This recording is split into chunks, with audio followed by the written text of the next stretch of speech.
G'day, it's Melly O'Brien here from the Mindfulness Summit, and I have to say, I'm so pleased to have this opportunity to reconnect with you all at the Mindfulness Summit community, because it's been some time, hasn't it, since the Mindfulness Summit, and we have a really strong intention to continue to support you and nourish you in your unfolding adventure into mindful living.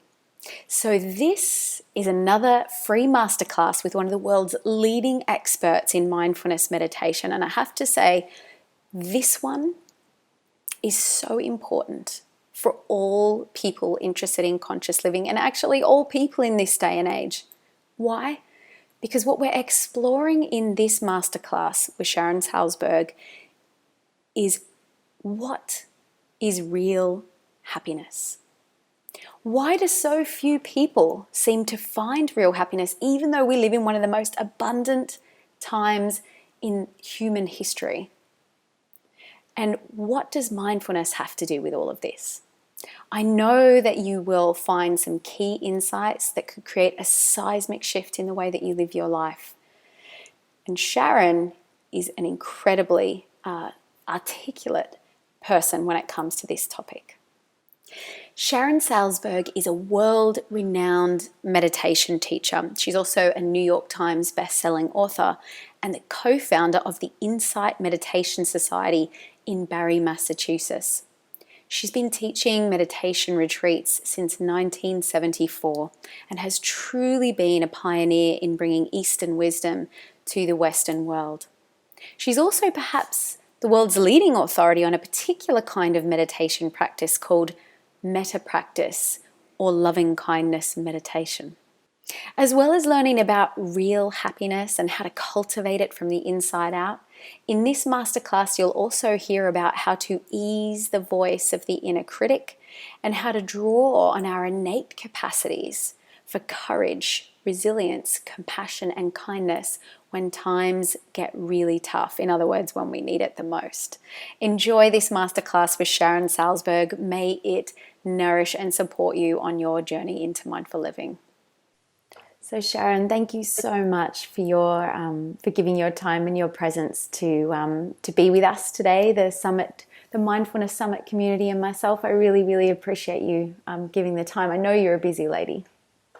Well, thank you. It's delightful to see you and be here. So if it's okay with you, I am just going to dive right in. And in your book, A Heart as Wide as the World, there's an excerpt that you wrote that I'd like to read.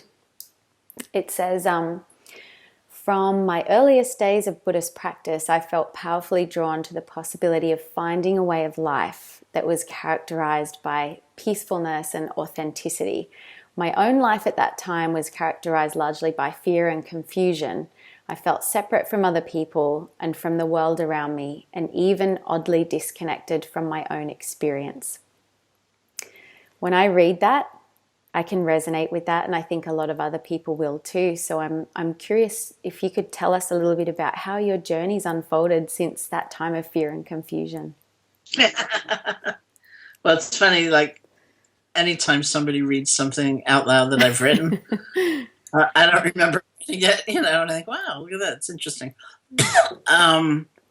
But I would say, yes, when I started my meditation practice, which was in 1971, if I was going to choose one word to describe myself, it would probably be fragmented.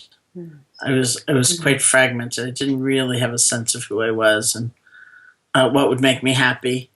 I had like a little instinct, and that was enough, because that's what brought me to India, and had me find a teacher and find a method of practice. So it was enough. And but once I began practice, then of course there've been layers and layers and layers of changes. And I was 18 when I went to India, and I wouldn't say that I had really done real introspection before then. So everything was kind of shocking. I'm somewhat famous. S.N. Goenka was my first teacher, and I'm somewhat famous amongst the group of people, many of whom I'm still very close to, that I met in my first retreat. For once, having marched up to him and looking him in the eye and saying, I never used to be an angry person before I started meditating, thereby laying blame exactly where I felt it belonged, which was clearly on him. But certainly I had been hugely angry and I hadn't known it. And as I began to go within, all of this came up. And so I would say that a huge part of my transformation has been to allow my experience more in the spirit of compassion than judgment, so everybody goes through difficult times or delightful times. It's just the nature of life, but how we hold it and how we are with it is the whole point of the practice anyway. And so I kind of, sometimes I trace my sense of progress, like from that time that writing described to onwards, would be moving from incredible self-judgment to a kind of rueful amusement, like, oh, you're back, okay. Right. That sounds, even as you're saying that, I can sense a kind of easefulness in that. I mean, that might sound like a small thing, but that's a huge thing. That's kind of the whole tone of your inner world going through kind of a seismic shift. Yeah. Yeah, and that's something that continues to develop over time. Oh, I think certainly, and hopefully, and sometimes people express dismay, about their own experience or someone else's experience, but more in the light of, I don't see why this is still coming up.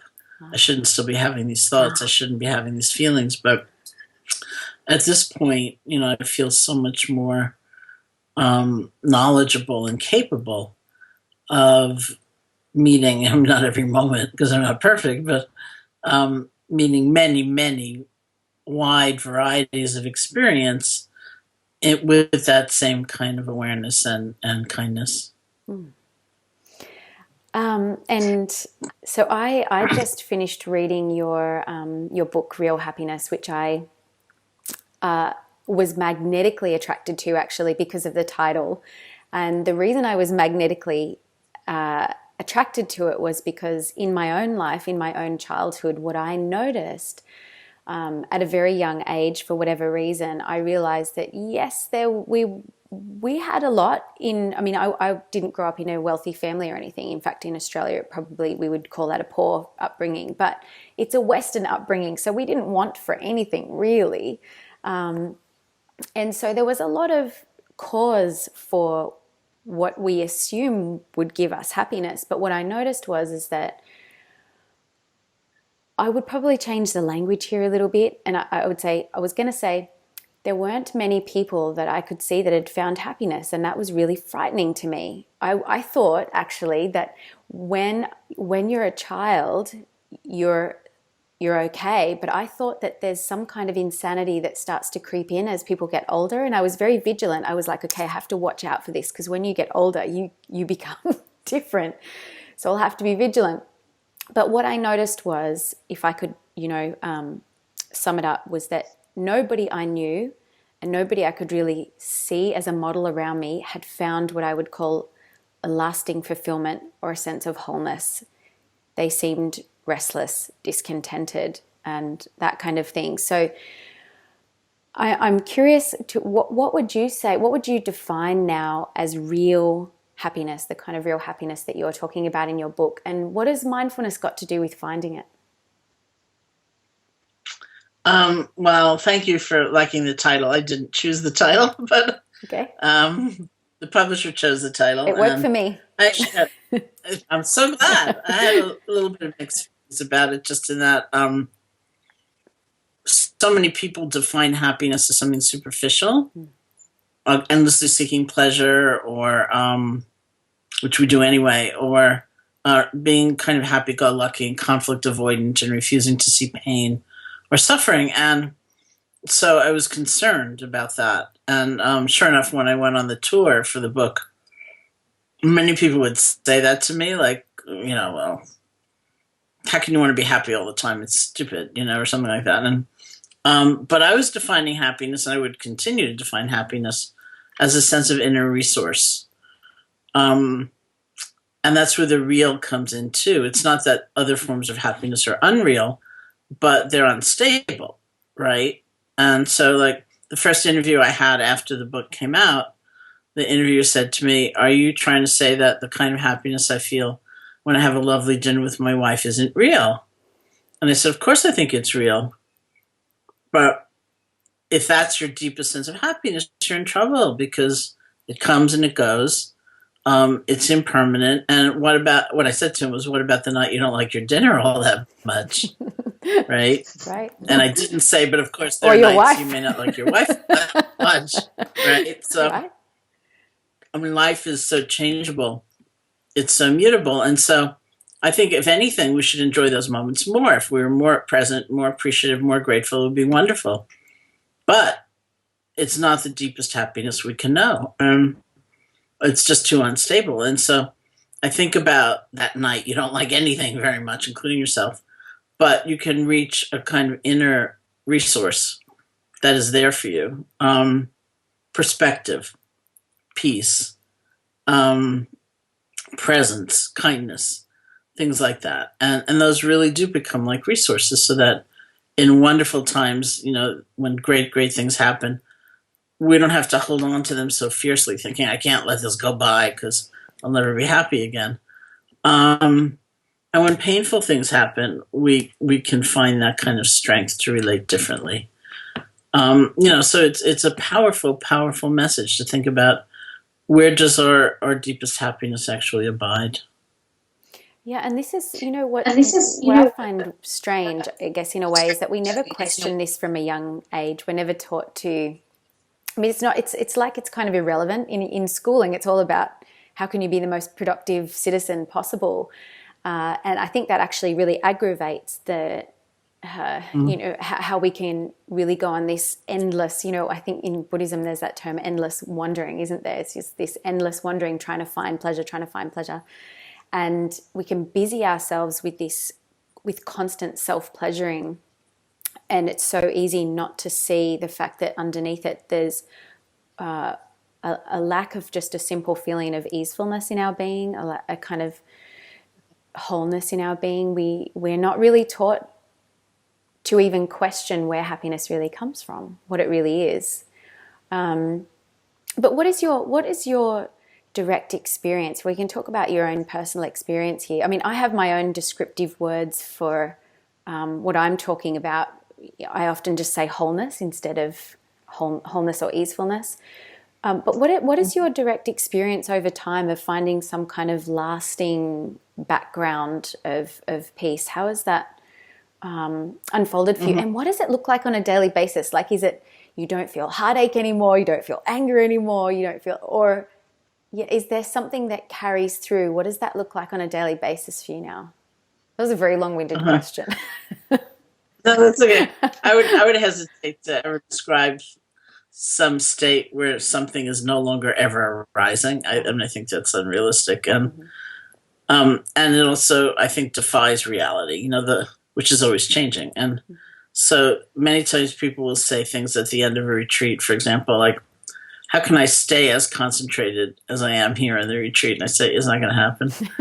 Or, "How can I keep mindfulness all day long?" I say, "That's not going to happen either." So words like maintain, keep, and stay, I think, well, I use them too, but I think it's more that we can remember how to access different parts of ourselves, different layers or different levels. And so it's through mindfulness actually that it happens, because maybe you have a disappointment. Something didn't go right. And your first impulse is to pile on.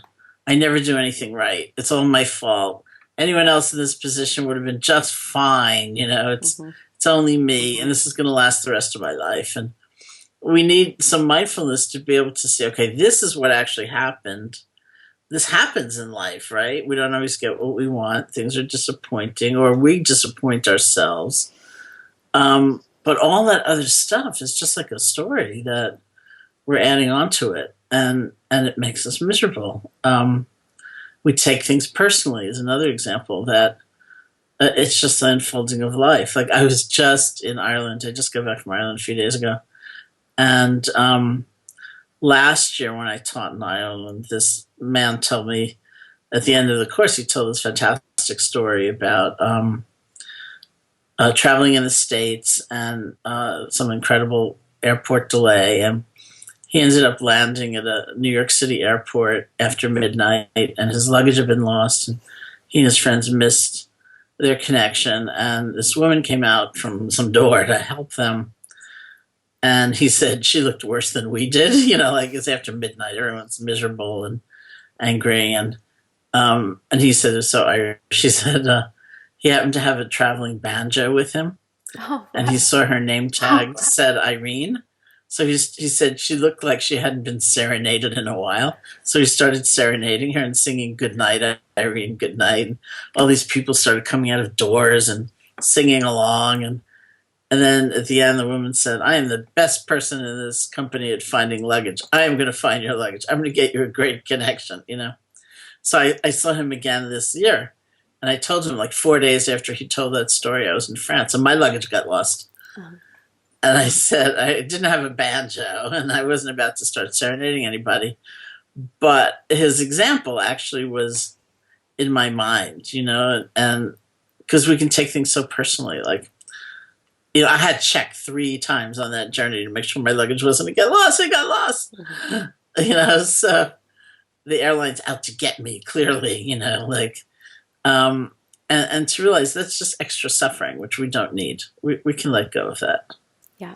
So in any moment when, you know, so the idea of this, you know, saying something like, you know, you will get a lasting sense of ongoing peace and fulfillment that will stay with you day in, day out forever, is more realistic, you're saying, to say, you know, you have things that you can call on, you know, deeper or more expansive or more resourceful parts of your being that you can call on at any moment when things are going well and when things aren't going well. So it opens up more choice for you. Yeah.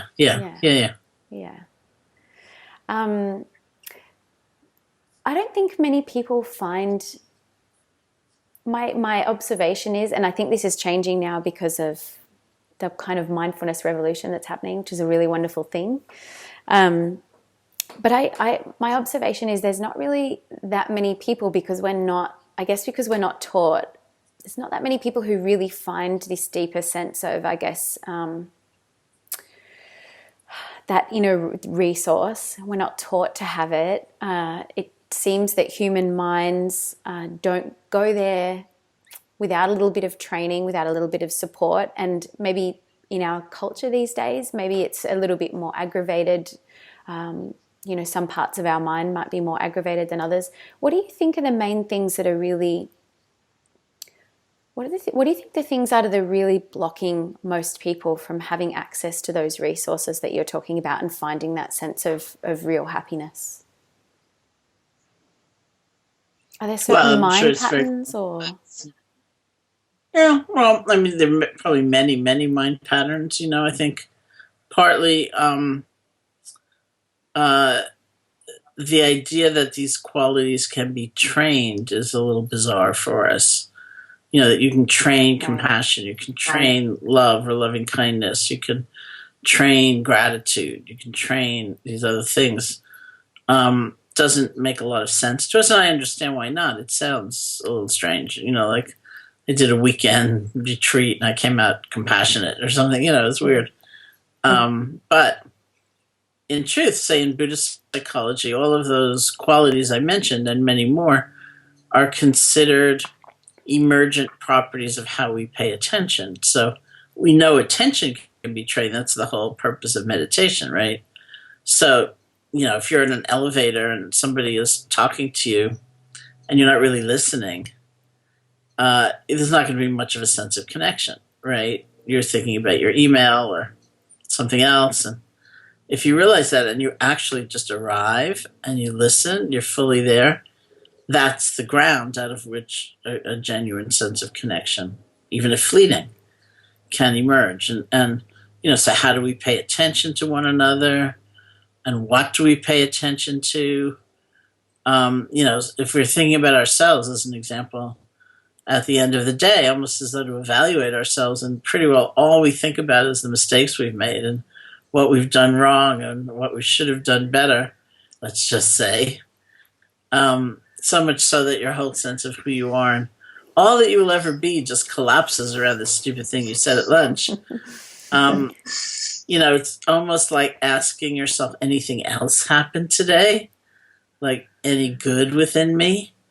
And, some people don't like that because it takes intentionality. It's a stretch. It's not totally comfortable for everybody. But it's not, as people fear that it's moving from a true place, like seeing one's problems, to moving to a phony or hypocritical place, but it's not. It's moving from a true place to another true place that tends to get very little airtime. Yeah, you can just change your focus to... Yeah. Yeah. So what happens when we change our focus is that we feel a different, like our spirits lift. We feel that sense of resource or possibility. We feel connected to somebody else if we're focusing on them in that way. And then there's a very, very large question of who do we pay attention to?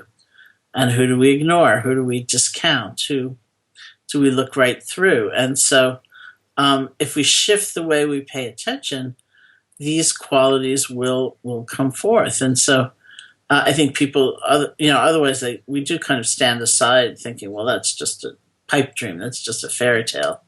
You can't really live that way, but you can live that way. We need the training.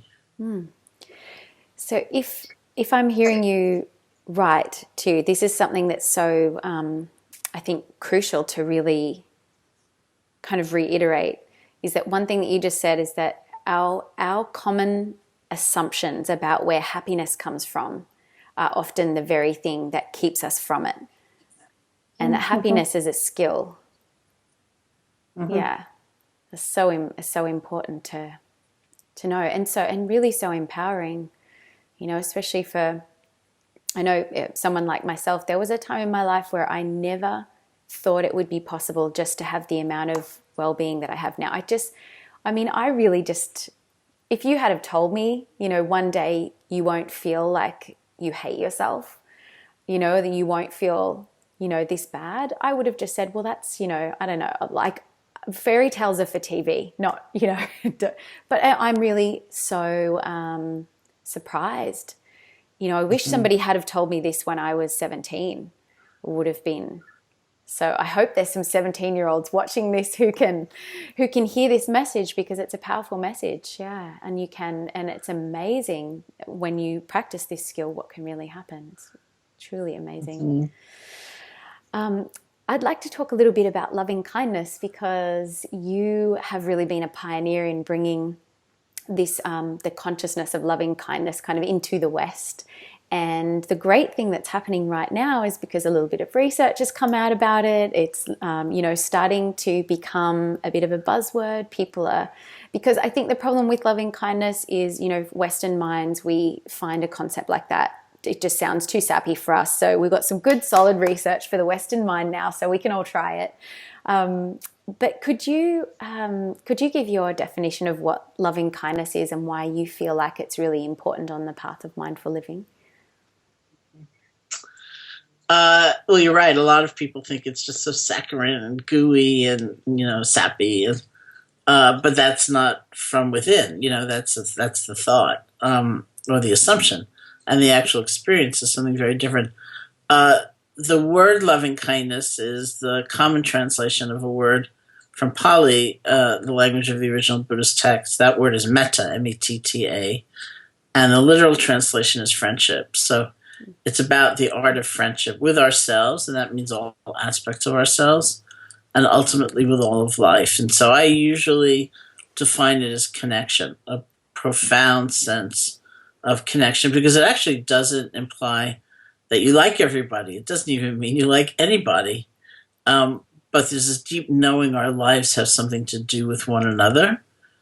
And the corollary understanding is that everybody counts, everybody matters. Not everybody's going to be my best friend, but everybody matters. And so our whole way of relating to ourselves and to others gets first challenged and then transformed. And so I know that one part of the importance of loving kindness on the path to mindful living too is that sometimes we open up awareness. You start to become more and more aware, more and more aware. And I think you alluded to this in the beginning of our chat about how I think it's really common on the path to more conscious living that we can actually get quite self-critical and quite judgy. In fact, I think that's a really big challenge for spiritual practitioners. We can get quite judgy, we have very strict ideas about how we should be and how others should be. And often we can see difficult, challenging emotions or challenging behaviors as a sign of absolute failure, unforgivable failure. And we can be so hard on ourselves and quite usually I think it ripples out to other people as well. When we're that harsh with ourselves, we kind of tend to get a bit harsh with others. So, I'm so glad that this conversation is coming up more and more about loving kindness and easefulness and gentleness and taking it easy on this path to mindful living, having compassion. I think it's so important. So, yeah. So I'm glad that First, I want to say how much I like the word judgy, which we don't have. Judgy. Well, I have to say, Judgy. As an Australian, Right. what we like to do is we like to chop any long words in half and then put an O or a Y on the end of them. That's why I'm not known as Melissa. Everybody calls me Melly. You got to chop it in half and put so judgy. That's my Australian translation. Okay, it was fantastic. We're all judgy, Yeah, which we are. Yeah, we can Actually. be very judgy. But the meeting of compassion with judgy just diffuses all the aggression and the tightness and the holding around it, doesn't it? And it's my experience is that it's a profound relief to let it all go. Oh, yeah, well, I mean, I think it really. I don't know. I'm bathed in sunlight. Yes, you are. It's a really profound part of the mindfulness path, even from the very, very beginning. Like my first meditation instruction was sit down and feel your breath. I'd gone all the way from the States to India to find a teacher. I found the teacher. I found the setting. And the first instruction was sit down and feel your breath. And as I often say, my first reaction was great disappointment. I thought, feel my breath. I came all the way to India. Where's a fantastic esoteric technique that's going to change my whole life? And then I thought, how hard can this be? And then it was like, whoa. I had thought, oh, maybe it'd be, what will it be? Like 800, 900 breaths before my mind wanders. And to my absolute astonishment, it was like one breath. Or maybe two, or maybe half a breath, and I'd be gone. I'd be way gone, so distracted. And then comes the magic moment when you realize you've been gone. You've strayed from whatever object you had set out to pay attention to.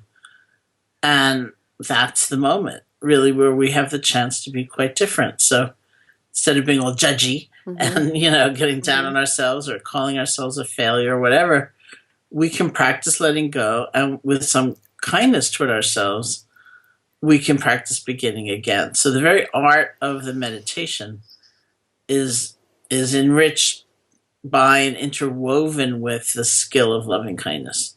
Because without that, you can't actually let go and begin again. You just go on this rant about yourself. I'm the only one who's thinking. No one else in the room is thinking. They don't have any distractions. Which, first of all, tends to add some quite considerable length to the time of the distraction. And it's so exhausting. It's so demoralizing. It's not a way to go on. It's not a way to learn. It's not a way to get better at something or make progress at something. So I think that's one of the kind of itty-bitty moments of meditation that has a huge life lesson.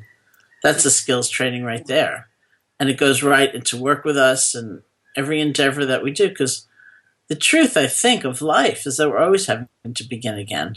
Yeah. That nothing in life is a straight shot. We're always having to change course or adjust or be flexible or find another way or start over and encourage ourselves. And That's what we're always doing. Yeah. Yeah.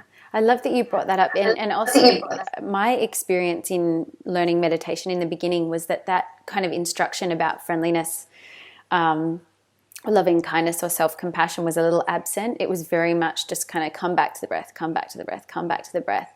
And what I noticed is that when I started to introduce that critical instruction, I felt like my practice went from being about getting somewhere or being something more, which had there was a lot of jaw grimacing and forehead grimacing and tension in the shoulders. I'd kind of get up sweating sometimes. And then all of a sudden, when I got it, and my whole practice became, this is an oasis. This is a nourishing, like the favorite part of the day, not at all a chore. This is me becoming deeply in touch with life and deeply in touch with myself, and it's a joy. That was how big the difference was in my practice. So it became that meditation is now a love affair with life. That's fabulous. Big difference. Yeah. So I would love if we could. I love in these chats if it's not just all about us just talking about it, but actually doing it. Would you care to maybe guide the whole community in a practice, a metta practice? Sure, that would be delightful. So we can start. You can sit comfortably and close your eyes or not, however you feel most at ease.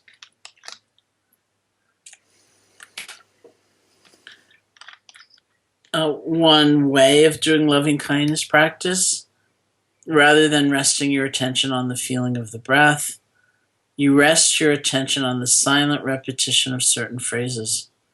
The phrases are the conduit for the heart's energy. They're the vehicle that help us pay attention differently. The feeling tone of the whole practice is generosity. It's gift giving. It's generosity of the spirit. We're offering through the phrases this sense of connection, of care, and so on. And the first recipient is ourselves.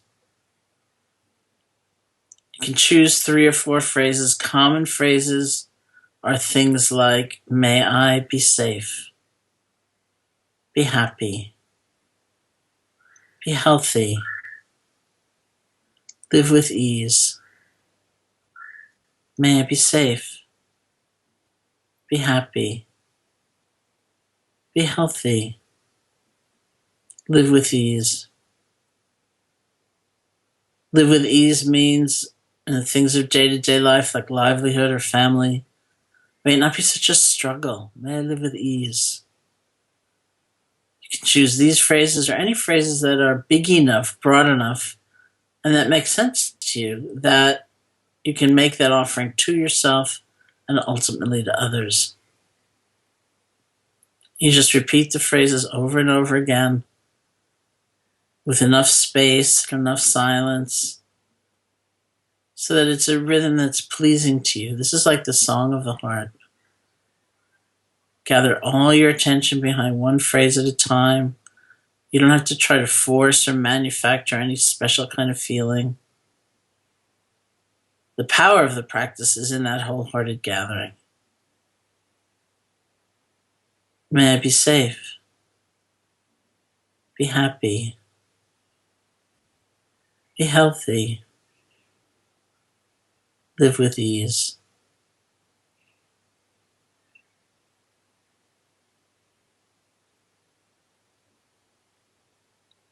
The skill set is really the same. Your mind will likely wander quite a lot. That's okay. When you realize it, see if you can gently let go and return.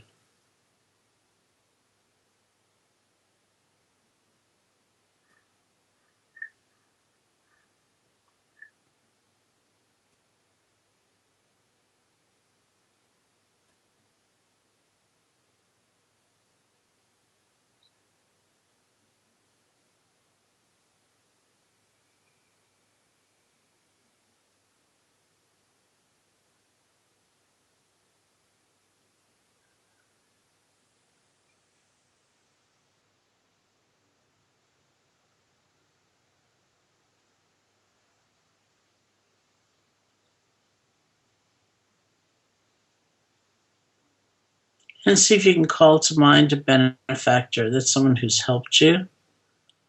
Maybe they've helped you directly. They've helped pick you up when you've fallen down, or they've mentored you. Or maybe you've never met them. They've inspired you from afar. If someone like that comes to mind, you can bring them here. Get an image of them, say their name to yourself, get a feeling for their presence, and offer the phrases of loving kindness to them. Again, even if the words aren't perfect, they're the vehicle for the heart's energy. May you be safe, be happy, be healthy, live with ease.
And then a friend. Let's start with a friend who's doing pretty well right now. They may not be perfectly happy, but at least in some arena of life, they're enjoying success or good fortune. If someone like that comes to mind, bring them here. You can get an image of them or say their name to yourself. See what happens as you offer the phrases of loving kindness to them.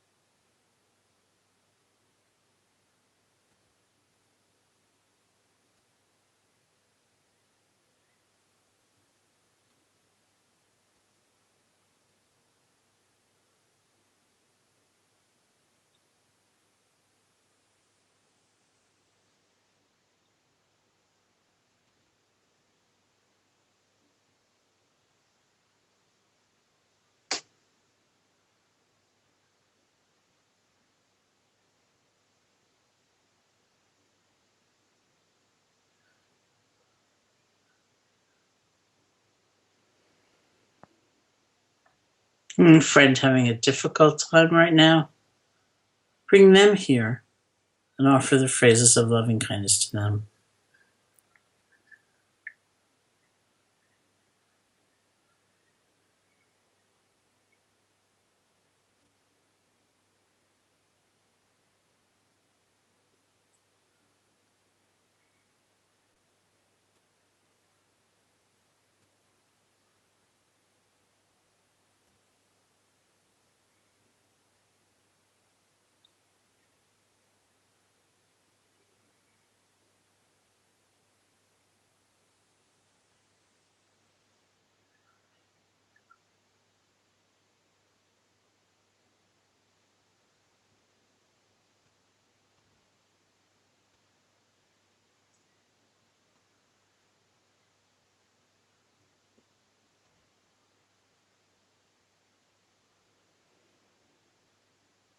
And then all beings everywhere, all people, all creatures, all those in existence, near and far, known and unknown. May all beings be safe, be happy, be healthy, live with ease.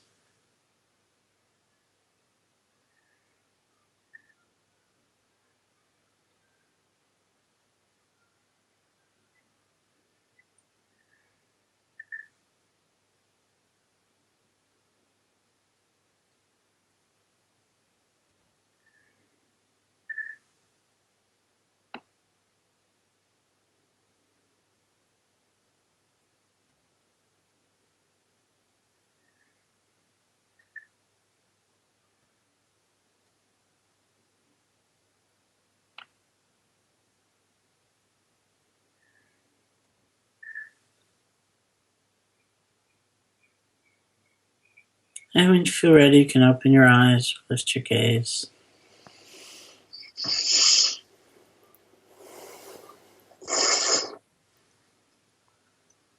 Thank you for that practice. Thank you. I just have one last question. And that is, as you reflect on your journey into mindful living over the years and the decades actually of practice that you've had, what would be one, would be your greatest realization or discovery?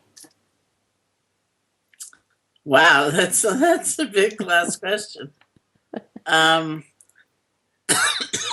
Well, since we've just been doing loving kindness, I'll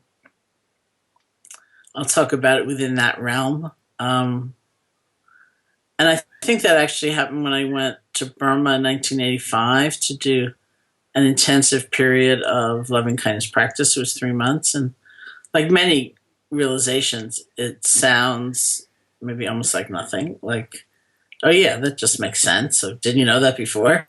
But to really deeply know it and the changes that brings is something else. So it was something like that loving kindness and compassion and love exist as a potential or a capacity within me, and that other people may awaken it or threaten it or whatever, but it's actually within me. And I realized that before then I kind of almost thought of qualities like that, like a package that the delivery person was bringing to my door. Mm-hmm. And if they turned around right on the doorstep, I was out of luck. I was like, it was gone. There would be no love in my life. And that I realized, well, that's totally untrue.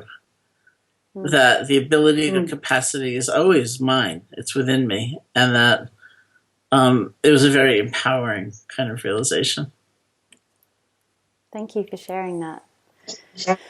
And thank you so much. I just want to take this opportunity to really, from the bottom of my heart, to really thank you sincerely for the work that you do, because it's really touched my life, and I think I know that it's touching the lives of many people. So thank you so much. And is there anything else that you'd like to share before we close up? I don't know. Listening to you makes me want to go back to Australia. You're welcome here anytime. Thank you. Someday. All right. Well, thank you. I really enjoyed it. Thank you. Yeah. Well, and to all of our viewers, I really, really highly recommend you check out Real Happiness. I read a lot of books a lot of the time. I'm kind of a nerdy reader, and it's been a while since I've come across a book that's really I found it a real page turner, and I really loved it. So I highly recommend you check out the book. And Sharon, where can they find out more about your work if they want to touch in with more stuff that you're up to? My website is simply SharonSalzberg.com. Your spell check will likely try to change Salzberg to Salzburg, but it's Salzberg. I'll provide a link to it below this video to make it really easy. Okay, cool. That's great. All right, Sharon, thanks again. Go well, my friend, and we'll hopefully get to check in with you some other time soon. That would be lovely. Thank you.